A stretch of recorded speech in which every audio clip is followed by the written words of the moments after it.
Turag ওয়াটারফোন cafe. আসসালামু আলাইকুম guys, তো তোমরা সবাই কেমন আছো? আশা করি তোমরা সবাই ভালো আছো। তো গাইস, তো আজকে আমরা তুরাগ ওয়াটারফোন ক্যাফের সামনে আছি।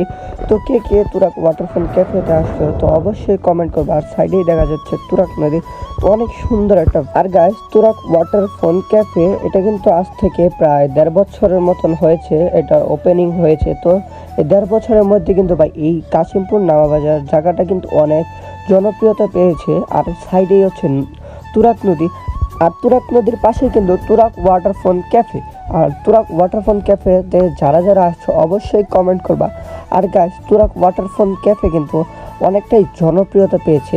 কাশিমপুর নামাবাজার কিন্তু তুরাগ ওয়াটারফোন ক্যাফের কারণে ভাইরাল হয়েছে। আর তুরাগ ওয়াটারফোন ক্যাফেতে যারা যারা এখনো আসেনি তো অবশ্যই আসবা, না আসলে কিন্তু ভাই অনেক মজা মিস করবা। আর গাইস, তুরাগ ওয়াটারফোন ক্যাফের পাশেই হচ্ছে তুরাগ নদী, আর তুরাগ নদীটার সামনে তুরাগ ওয়াটারফোন ক্যাফে ভাই জোস লেভেল লাগে। আর গাইস, দেখতে দেখতে কিন্তু আমরা তুরাগ ওয়াটারফোন ক্যাফের সামনে আসছি ভাই। তুরাগ ওয়াটারফোন ক্যাফের সামনে আসি আমার বন্ধুর সাথে দেখা। আর গাইস দেখো, তুরাগ ওয়াটারফোন ক্যাফের কত সুন্দর একটা ভিউ গাইস, দেখলেই পুরো মনটা জুড়ে যায়। আর গাইস, আজকের ভিডিও কিন্তু এই পর্যন্ত। সবাই ভালো থাকবে এবং কি আমার জন্য দোয়া করবে। আল্লাহ হাফেজ গাইস।